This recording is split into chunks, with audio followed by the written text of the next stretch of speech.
Hello, and welcome to the Waymaker Forum. I'm your host, Marty Coates. In a time in our country and around the world where so many seem to have lost hope and inspiration, we here at the Waymaker Learning Corporation hope to change that. We've designed this new online video program to expose you to people from around the world who are making a difference on a daily basis. We call them the Waymakers. Waymakers, by definition, are game changers. They're dream makers. They're world changers and they're kingdom builders. They make a difference in the lives and communities where they live and serve. We traveled recently to Washington, D.C. to capture video of 3 such Waymakers. So inspired by our trip, we deemed this inaugural edition of the Waymaker Forum as the Waymaker Forum, the Washington edition.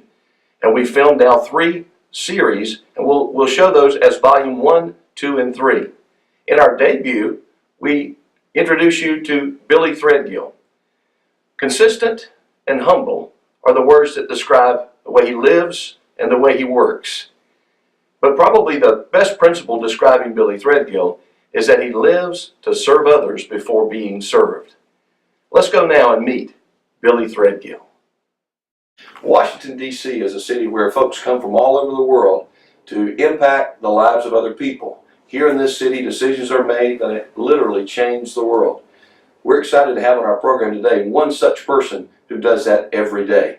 Author, business person, and my friend, Billy Threadgill. Welcome to the program, Billy. Thank you, Marty, and thank you for the opportunity to get together and talk with you and just tell my story. Well, Billy, that's an interesting start this morning. Tell us a little bit about your background and how you got into the business that you're in. Well, honestly, at 7 years old, I got an opportunity to go to work with my dad at Horn Ford in Florence, South Carolina. Before that, I worked with my grandfather in the fields, and I was a farmer's grandson. So after that opportunity, I went to work at Horn Ford, making $40 a week. They paid me out of the petty cash box, and I worked 5.5 days a week. So I learned how to sweep floors. I learned how to sweep the display lot. I learned how to clean cigarette trays, wash cars, and from there it led from me going into work. As I got older, I got to go in the parts department. From there, I actually worked some as a mechanic's assistant, and from there a little bit in the body shop, and eventually, as going through school, I went to Francis Marion, attended Francis Marion after graduating from high school. When I was in Francis Marion, my dad decided to leave Ford Place and open up our own dealership. So in March of '75, we opened Vans Auto Sales. It was at that point in time that I was in college, and my mom and dad were watching me, and once I took an interest in the business and they knew I wanted to stay in it, because at that time I was very much involved in the mechanical aspect. I built my own drag cars for years and thoroughly enjoyed that, and was very much a hot rod enthusiast. And along with that, learning what the industry could do, I saw that it could support my family. We now have been in business for 40 plus years. I am a certified master dealer through NIEDA, which is an educational standard that I would recommend anybody to attain. I own a small finance company. We are a U-Save Auto Rental franchisee. We rent cars and have been doing that for 38 years. Well, now, Billy, you don't do all this by yourself. It's a family business. It's a family business. My dad's still there. He's 87 years old, still comes to work every day. And then I have both my sons that help me. Michael especially, he's there full-time and third generation business.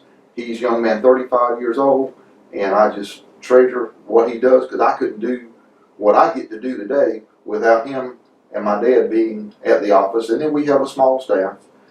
So we have a person that runs the rental business. So it's with a good staff that I can do what I do, and that we've been able to do what we do. And I also own a small transit company that we provide transportation for federal employees to and from work. Sounds like you're involved in every day, your businesses with the lives of people. Yes. What's your passion? What drives you in business? I like to say I do it with integrity. It is about making a point in people's lives and being able to do for people. It is a service that we provide that provides value and fills a need in people's lives. It is about the integrity of the way we do it. Honestly, we have a good referral list of customers after 40 years, so that helps a lot. We still try to generate new sales, but there again, it's the integrity. We do little or no advertising. It is basically on customer referrals that we run our businesses. Right. Well, Billy, one of the things that I know about your business, you don't just work at the dealership. You do a lot of work away from the dealership. You're involved in church and some other things. Tell me briefly a little bit about that. Okay. Well, I work at our church. I actually help with a bus ministry there. I get up every Sunday morning about 6 o'clock, and we go pick up about 10 to 12 elderly people who could not make it to church if we didn't do that. Along with doing that, I work in our Sunday school. I'm also involved in our state association and national association, and basically have performed all the duties at the state level, come all the way through the chairs, as my dad did also. He's a past president of the Carolinas Independent Automobile Dealers Association, just like I have been a past president. We both have made the state quality dealer, which is a high achievement that you make as being nominated the dealers from your peers. And Billy, I want to take a break right here, but when we come back, I want to talk more about your role as president this year of the National Independent Automobile Dealers Association and why you're really here in Washington this week.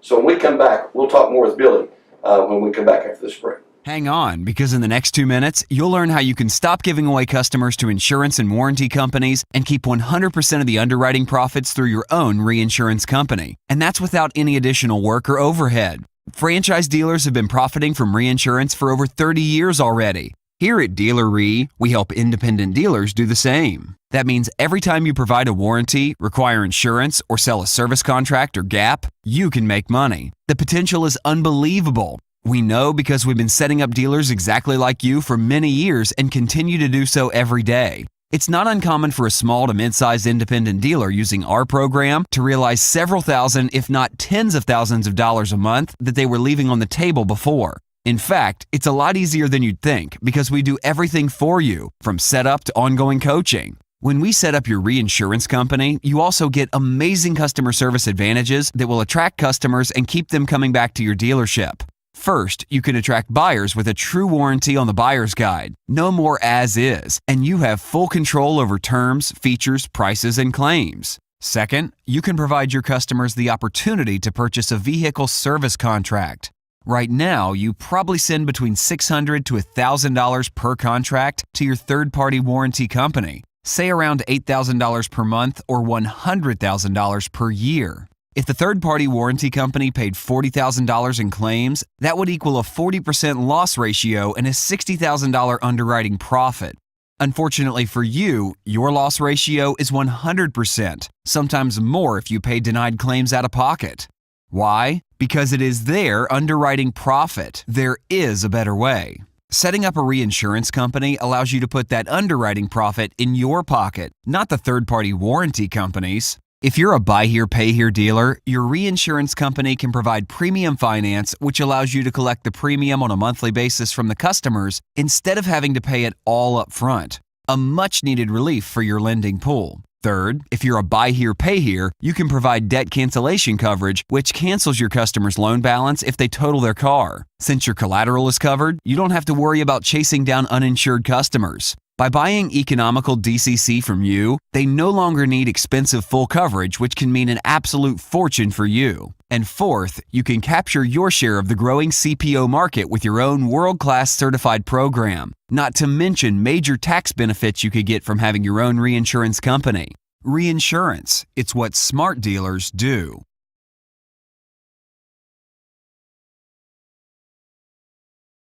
And now we're back with Billy Threadgill, National President of the National Independent Automobile Dealers Association.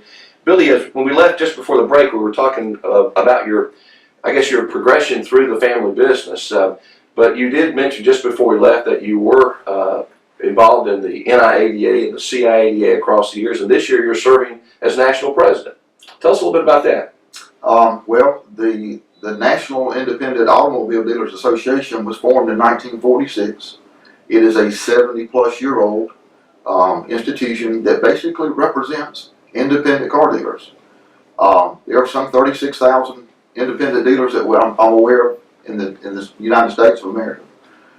And we represent about 16 to 18,000 members of those dealers.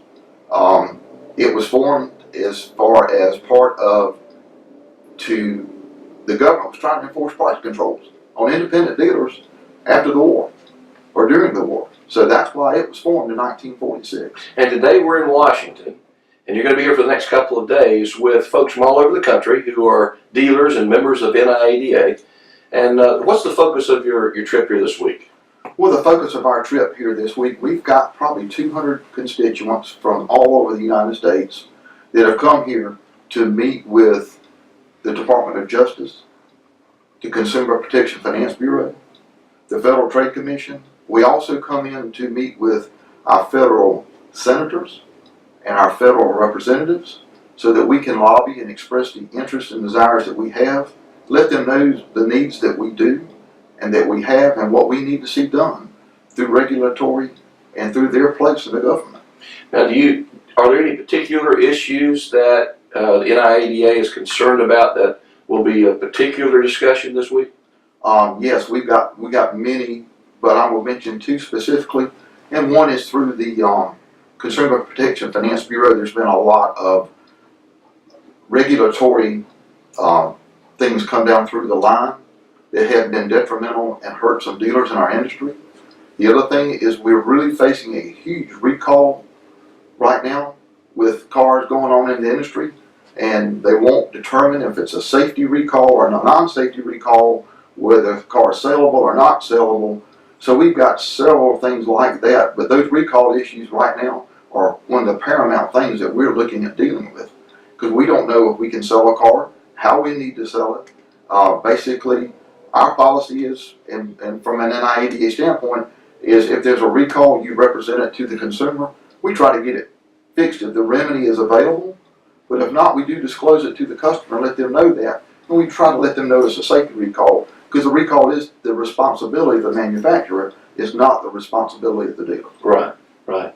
Now, Billy, let me go back to something that I implied when I introduced you earlier today.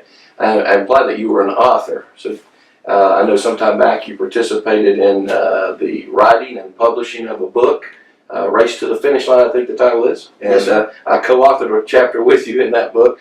Why would you take time out of your schedule and your business to write a book? Marty, I think the challenge of being able to do it was one thing. The time it took me to go in and really discern and develop what I wanted to say was a challenge to me, but it was a challenge I took, because I think people really need to understand what they're doing in their industry. One of the things I pride myself on is buying and selling cars. I try to do the best job I can for my consumer, and that's what I wanted to relay in that book. So that's why I wrote specifically, mostly on what to do, on the good ways, how to buy and sell a used car, as far as from a dealer standpoint. With the focus being helping new dealers getting into the business. Absolutely. So they would have the knowledge of your 40 years in the business. Absolutely. Well, Billy, as always, it's a pleasure to have you. We're especially excited to have you here in Washington this week, and for the inaugural launch of the Waymaker Forum, the Washington edition. Thanks for being on our program, my friend. God bless you. Thank you, sir. And without your leadership and guidance, I wouldn't be where I am today. Well, you're kind to say that. We look forward to doing this again. Thank you. The life of Billy Threadgill should inspire all of us to do more in the lives of our friends, families, in the community and world where we live. Billy, thank you for taking time to share your story with us. On behalf of the folks here at the Waymaker Forum, the Washington edition, we thank you for tuning in to this, our debut edition. We also want to take a moment to thank our sponsor, Dealer Reinsurance, and Tim Bird and Tim Bird Associates for underwriting, in part, today's program. We look forward to seeing you again next week. And remember to like us on Facebook and look forward to following us as we produce also a quarterly online video magazine entitled The Waymaker Forum. We look forward to seeing you soon. And until next time, I'm Marty Coates.